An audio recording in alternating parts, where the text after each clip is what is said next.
parce que la vie m'entraîne et que je mets beaucoup de volonté à évoluer. Voilà pourquoi aujourd'hui, je t'invite, toi qui me regardes, je t'invite à réveiller ta volonté, à oublier les codes que les hommes et la société placent devant toi en disant que telle chose ne peut pas marcher parce que ça n'entre pas dans les normes. Je t'invite à rejoindre tes propres normes, les normes de ta volonté, les normes de ta propre puissance. Deviens une lumière qui brille.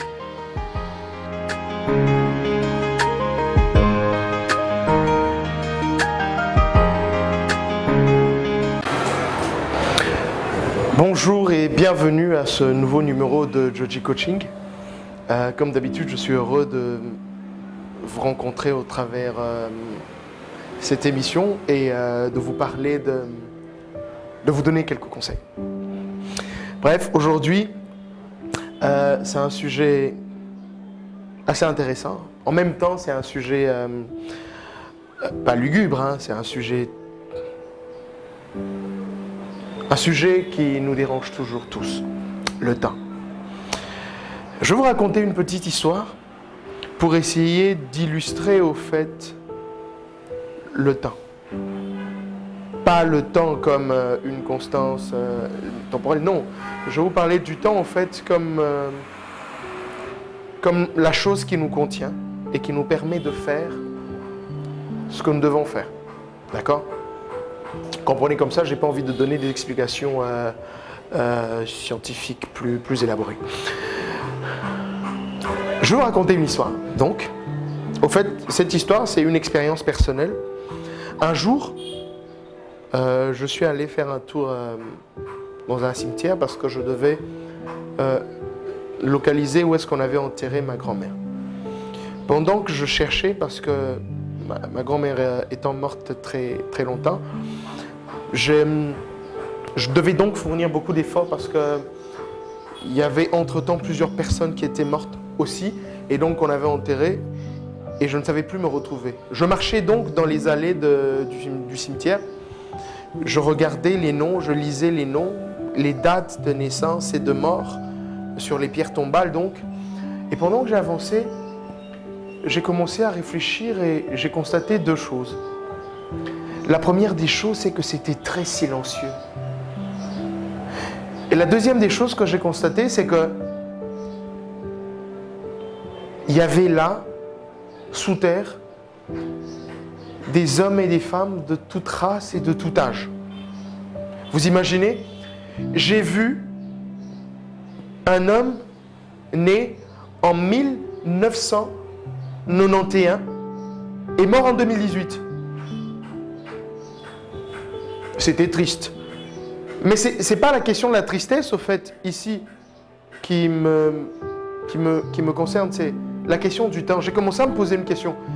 Est-ce que toutes ces personnes ont eu le temps de faire ce qu'ils devaient faire? J'ai commencé à réfléchir. Est-ce qu'ils ont eu le temps de vivre leur rêve, de faire ce qu'ils auraient voulu réellement faire? Après, je me suis demandé, est-ce que moi-même, je prends le temps de faire ce que je dois faire? Et j'ai commencé à réfléchir. Et c'est la question que je vous pose aujourd'hui.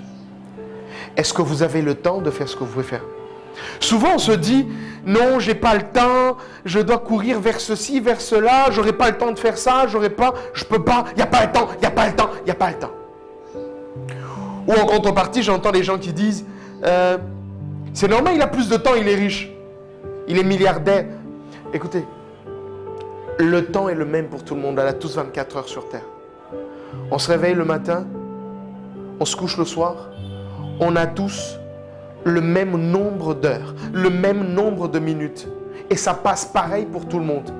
L'homme le plus riche du monde a dans sa vie 24 heures. Le plus pauvre du monde a dans sa vie 24 heures. On a tous toute une journée pour faire ou ne pas faire ce qu'on doit faire. Maintenant, posez-vous la question. Comment vous organisez votre temps? Comment vous préparez votre temps? Comment vous préparez la situation temporelle qui vous contient pour dire que vous avez le temps ou que vous n'avez pas le temps de faire les choses? Vous savez, le temps, au fait, ne peut pas s'étirer. Le temps ne peut pas non plus s'estamper. Le temps ne peut pas s'écourter. Le temps, il continue de courir même quand nous nous arrêtons. Et je vous invite aujourd'hui à bien gérer votre temps. Parce qu'en fait, ce qui nous manque, c'est la gestion du temps. On se réveille le matin, on commence à courir, on commence à travailler, on commence à chercher en se disant « j'ai pas le temps ». Mais quand on se dit qu'on n'a pas le temps, on doit justement chercher le temps de trouver comment faire exactement la chose appropriée, la chose nécessaire pour gagner le temps.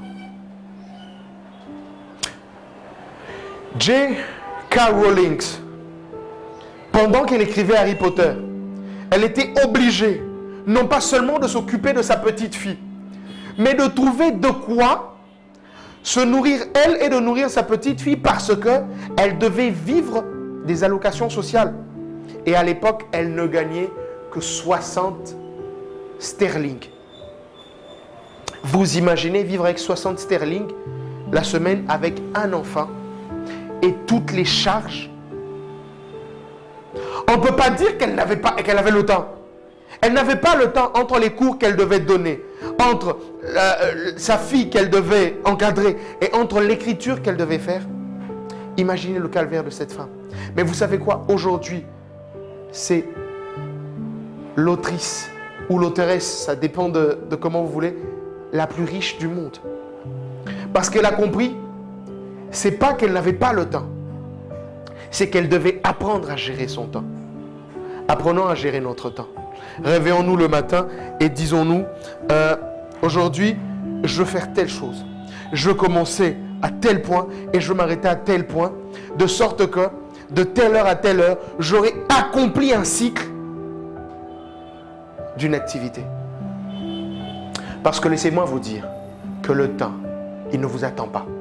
Le temps, il file, le temps, il part, le temps, il passe. Le temps, il ne se demande pas, est-ce que Joji s'est bien réveillé le matin? Est-ce que Joji a bien mangé? Est-ce que Joji a bien dormi? Est-ce que Joji a le temps de faire ce qu'il doit faire? Le temps, il s'en fout. Le temps, en fait, il continue d'avancer et il ne nous attend pas. C'est à nous, en fait, de prendre le train du temps en marche. Quand le temps avance, nous devons nous aussi avancer avec le temps. Nous devons avancer et nous dire, je dois faire ça dans le temps m'imparti pour réussir, en même temps avoir le temps du loisir, en même temps avoir un temps de lecture, en même temps avoir le temps de dormir. Vous savez, je suis moi-même avocat. Ça veut donc dire que je dois gérer les dossiers qu'on me donne par mes clients. Mais en même temps, je suis coach de vie. Ça veut dire que j'ai une obligation envers les personnes qui me suivent et qui demandent mes conseils. Si je ne m'organise pas, si je n'organise pas mon temps, je ne pourrai faire ni l'un ni l'autre. Je ne pourrai pas être le bon avocat que je suis et je ne pourrai pas être le bon coach que je suis. Si je commence à me donner des prétextes sur le temps, si je commence à me dire que le contexte temporel ne se prête pas à mes activités, je ne pourrai pas faire. Vous savez, je dois lire. Je dois lire en droit pour savoir comment aborder les questions de droit qu'on me pose, mais je dois aussi faire beaucoup de recherches pour alimenter justement mes coachings, mes motivations et les conseils que je donne. Parce que ce n'est pas en me réveillant le matin, ce n'est pas en me disant je vais aller parler aux gens que je parle. Non, c'est parce que je me détermine, je me prépare, j'apprends, je cherche, je comprends, je me questionne, j'échange, je rencontre les gens que je peux faire ça. Et vous savez, je ne le fais pas parce que j'ai plus de temps que les autres, parce que j'arrive à gérer ce temps. C'est parce que j'arrive à contenir chaque activité dans le temps. Et en plus, j'arrive à dormir suffisamment pour me réveiller en bonnes conditions, pour accompagner, pour échanger, pour parler et pour conseiller et pour coacher. Je ne suis pas différent. Toi qui me regardes à la télé, tu n'es pas différent. On a tous un même cerveau. On a tous deux mains. On a tous deux yeux. On a tous deux oreilles. Personne n'est plus extraordinaire que l'autre. Il y a un savant que j'ai rencontré qui a dit « Je ne suis pas plus génie que l'autre, c'est seulement que moi, je prends le temps de me préparer et de chercher à être le meilleur dans le temps qui m'est donné. » Comment vous faites votre choix de temps? Comment vous gérez votre temps? Vous êtes un banquier. Comment vous faites pour devenir le meilleur banquier? En même temps que ce travail de banquier est en concurrence avec votre travail de père, avec votre travail de mari, avec votre travail d'ami, avec votre travail d'enfant, avec votre travail de petit enfant. Posez-vous toutes ces questions. Mais le plus important, Donnez-vous le temps, au fait, de bien répartir votre temps. Je vous donne un conseil avant de chuter. On a 24 heures dans sa vie. On doit dormir pendant 7 heures. Ça veut donc dire qu'il nous reste très peu de temps. Organisons ce très peu de temps. Faites un cahier de charges. Faites une décharge avec vous-même. Moi, Joji, je décide que mon temps sera occupé de telle manière. De telle heure à telle heure, je m'occuperai à faire telle chose. De telle heure à telle heure, je m'occuperai à jouer avec mes enfants. De telle heure à telle heure, je serai avec ma femme pour échanger, parler et l'écouter. De telle heure à telle heure, j'appellerai ma mère, je lui dirai combien je l'aime. Organisez votre temps. Parce que si vous organisez bien votre temps, alors vous n'aurez pas le prétexte de dire « je n'ai pas le temps » et vous serez l'homme le plus heureux du monde. Vous deviendrez une lumière qui brille, non pas seulement pour les autres, mais surtout et avant tout pour vous-même. Je suis Joji Belao, coach et motivateur. Je suis heureux de vous rencontrer et je vous dis, essayez d'organiser votre temps. En attendant, que Dieu vous bénisse, vous et toute votre famille. Et je vous dis à très, très, très bientôt. Merci à vous qui nous suivez. Que Dieu vous bénisse.